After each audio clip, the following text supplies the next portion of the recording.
Nous allons maintenant nous intéresser à un troisième type de boucle. Il s'agit de la boucle for.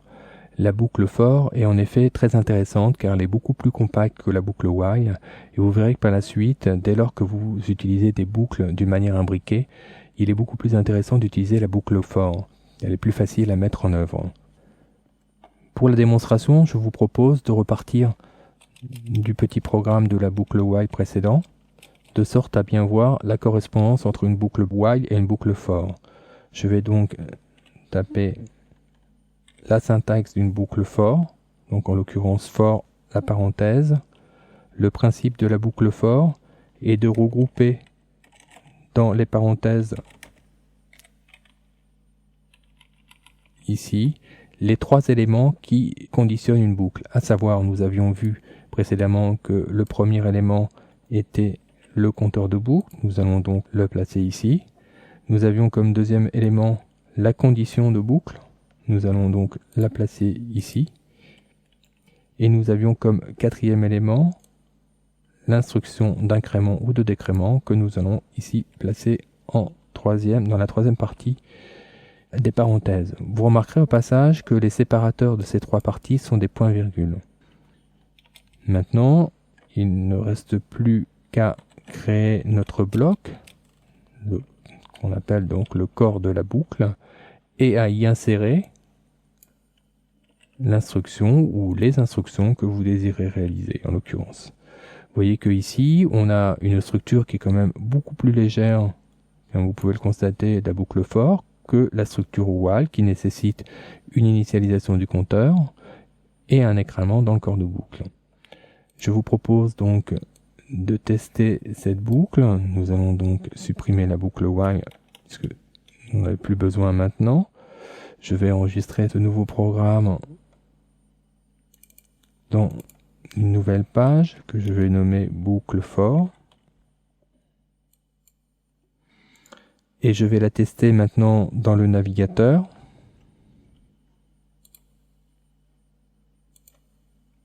Boucle for. Et vous voyez que la boucle for se comporte exactement de la même manière que la boucle while que nous avons réalisée précédemment. Je vais profiter de l'étude sur la boucle for pour vous présenter les boucles imbriquées. En guise d'exercice, pour illustrer l'usage des boucles imbriquées, nous allons réaliser un tableau dynamique, comme nous l'avions fait d'ailleurs avec la boucle while. Et nous allons rappeler la structure d'un tableau dynamique. Nous allons d'ailleurs lui associer un bord pour qu'on puisse le voir par la suite dans notre navigateur. Ici, nous allons donc ajouter la balise de fin de table et ce script aura pour but donc de générer l'intérieur du tableau à la fois au niveau des lignes dynamiques que des colonnes dynamiques. Nous allons donc modifier notre première boucle, nous allons modifier le nom du compteur en lui associant donc ligne qui est plus explicite par rapport à l'usage qu'il aura puisque cette boucle va permettre de conditionner le nombre de lignes. Voilà, ligne. Nous allons avoir donc à l'intérieur de cette boucle la première balise TR de la ligne. Donc nous allons la générer de cette manière. Voilà.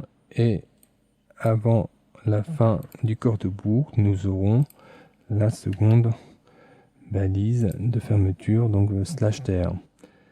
Voilà, nous en avons fini maintenant pour la structure de la ligne. Nous allons nous placer à l'intérieur de cette structure pour intégrer une seconde boucle cette fois, qui aura pour fonction de générer les colonnes. Nous allons donc modifier le compteur en rapport, nous allons le nommer col.